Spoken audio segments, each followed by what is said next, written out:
Lihat sini ya, lihat. Ini zikir.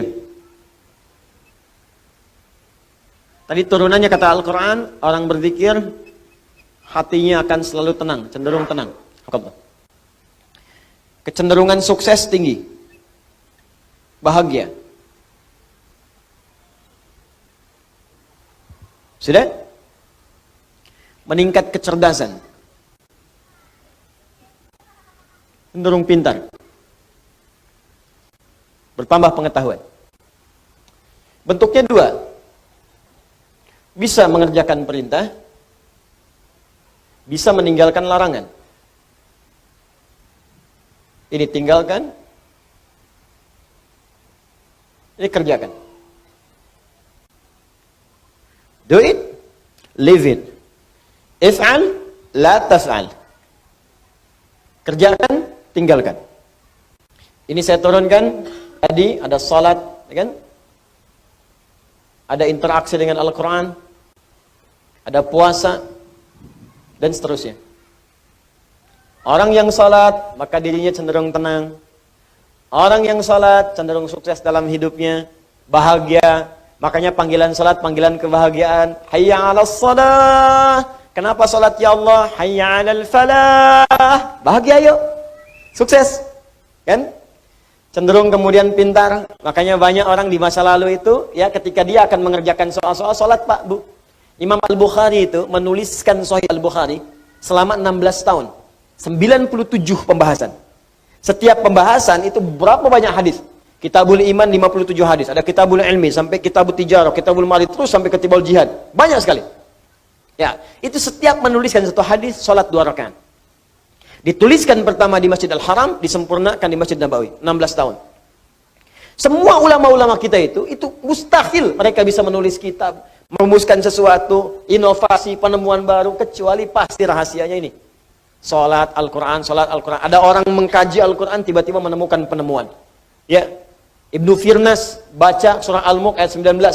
Ya, ketika membaca ayat itu, Allah awalam yarau ila tayri fawqahum saffatin wa yaqbidna ma yumsikuhunna illa rahman. Apa engkau tidak analisis, perhatikan bagaimana burung bisa terbang di udara dengan dia mengepak-ngatukan sayapnya, dijaga oleh Allah. Kalau nggak dijaga nggak bisa terbang. Maka dilihat, oh Allah berkehendak bisa terbang. Karena apa? Kepakatup sayap. Dilihat, dianalisis, bikin modifikasi sayap. Burung, terbang. Naik ke atas bukit. Sampai bisa terbang 20 meter.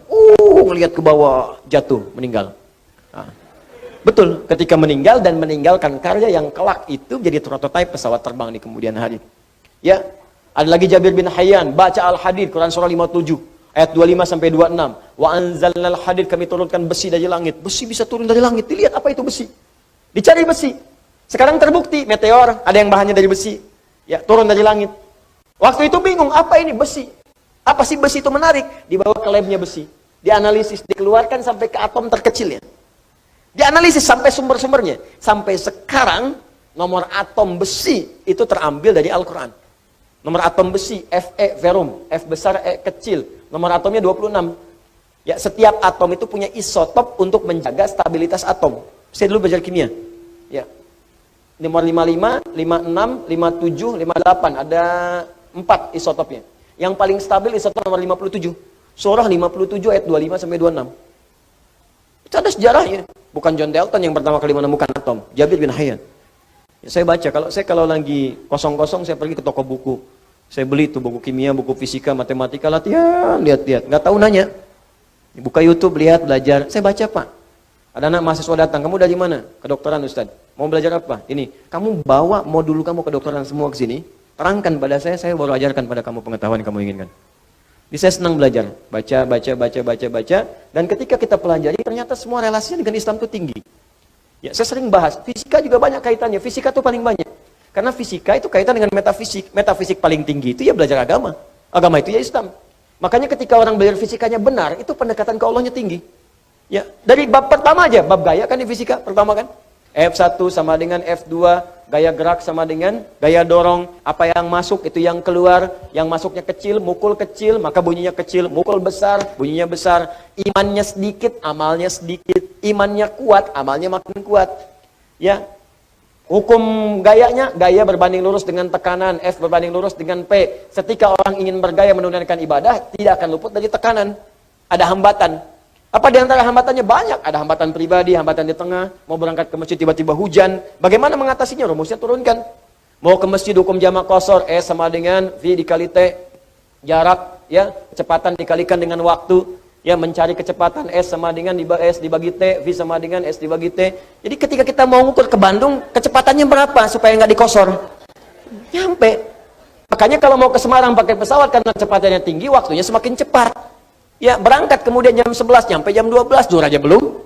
Apa yang mau dikosor? Jelas kan? Jadi kita belajar tuh begini, ditarik ke akhlak, nyambung. Akhlak, F, gaya berbanding lurus dengan tekanan, hukum Pascalnya. Gaya berbanding lurus dengan tekanan, semakin banyak gaya, semakin tertekan. Akhlak. Banyak pokoknya. Oh, pokoknya indah deh, kalau belajarnya benar tuh enak. Di fisika tuh nggak berhenti di kampus, di kuliahan, dibawa ke masjid, masih diterapkan fisika. Ya, hukum hambatan, gaya Ohm, macam-macam. Enak pokoknya kelihatannya. Di Thomas Alva Edison itu kalau baca surat An-Nur aja, ayat 35, udah selesai tuh, nggak akan sampai 1000 kali bikin bohlam. Oleh al-misbahu fi zujajah. Ya, kalau mau terang itu mesti ada zujajah, ada kaca. Nggak bisa begitu aja, bisa meletus, bisa hancur terus-terusan. Itu kan dia yang ke-1000 itu bikin kaca pelapis jadi bohlam. Baca satu ayat selesai. Itu. Kenapa jadi ke sini? Ini perintah. Ada yang kedua, sifatnya berbentuk larangan. Apa namanya? Larangan. Ini tenang, ini sukses, ini bahagia. Jadi ada yang sifatnya larangan. Pertama kata Allah, tinggalkan zina. Di surah Cahaya. Fokus. Cara berpikirnya begini. Perhatikan cara berpikirnya. Ini kebanyakan orang cuma baca. Tapi formulasinya nggak dipahami. Sehingga parameter tingkat keberhasilan mengkaji ayatnya itu nggak muncul. Cuma jadi pengetahuan tersimpan di pikiran kita, amalnya nggak ada. Di bacaan Nur, zina masih terus saja dikerjakan. Zina mata, zina telinga, zina lisan. Ya, bacaan Nur, ada yang korupsi, ada yang mencuri, ya, ada yang menipu, ada yang nyogok. Padahal ayatnya jelas. Maka dari itu, lihat perbandingan terbaliknya. Orang mengerjakan perintah akan meraih ini. Orang meninggalkan larangan, maka ini akan cenderung terjaga. Hatinya tenang, kesuksesan mudah didapat, kebahagiaan mudah diraih. Ketika yang dilarang dikerjakan, maka akan berdampak kepada jaminan yang tadi disebutkan. Zina, ketika zina dikerjakan, maka cenderung membuat hati tidak tenang. Makanya orang yang berzina nggak pernah tenang. Makanya zina dalam bahasa Arab, secara bahasa, az-zina. Zina fil lughati asy-syu'uru bid-dhiq. Makna zina secara bahasa yang pertama adalah perasaan yang sempit dalam jiwa. Zina itu bisa ditulis dengan dua cara. Begini, zai, kemudian nun, alifnya ke atas. Ini bahasa orang Najdiyin, zina. Ada bahasa orang Hijaz, zai, kemudian nun, alifnya ke bawah begini, zina. Ya. Bisa ditulis dengan dua cara. Ini alif yang tadi saya sebutkan, alif. Bisa begini, tegak. Bisa begini, ke bawah. Az-zina fil lughati lahu ma'anin katsirah wa minha asy-syu'ur bid-dhiq. Zina secara bahasa memiliki banyak arti. Di antara makna yang paling populer, yang pertama adalah perasaan yang sempit di dalam hati. Makanya orang yang berusaha untuk berzina, awas hati-hati, melanggar ketentuan Allah, kata Allah tinggalkan dia kerjakan. Itu pertama akan menyebabkan hatinya terasa sempit. Sering gelisah. Makanya jangankan mengerjakan yang secara istilah, benar-benar dikerjakan hubungan seksual.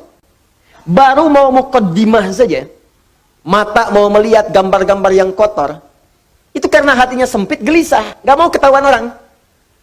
Ya, sembunyi-sembunyi, bawah meja, ya, masuk ke kamar sendirian, gak mau orang lihat. Kenapa? Karena sempit. Tuh, ketenangannya hilang. Orang tenang itu kan cenderung gelisah. Orang yang tidak tenang cenderung gelisah.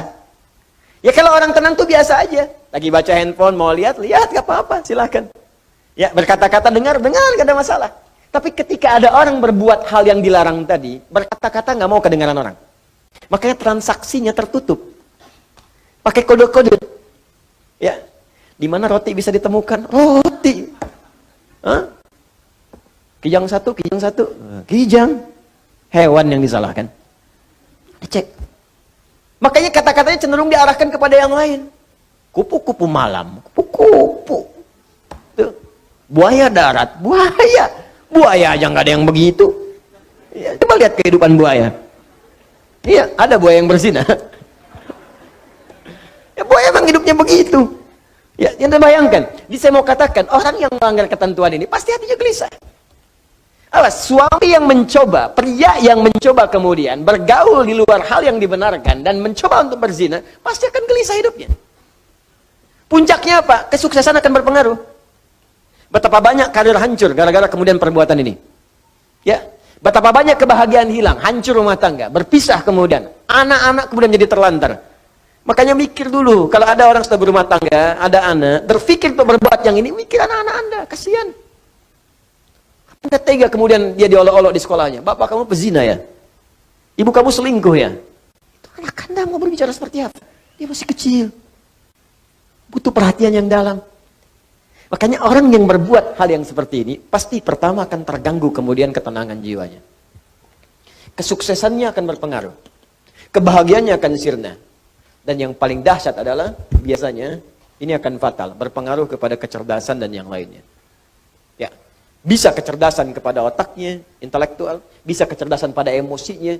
Banyak kok Ustaz, orang yang zina pintar otaknya, tapi emosinya tidak ada. Untuk apa pintar otaknya dan emosi tidak terkendali? Banyak orang tak mampu mengendalikan emosinya sehingga kepintarannya menghasilkan mafsadat yang lebih luas lagi. Pintar bikin senjata digunakan untuk bunuh orang.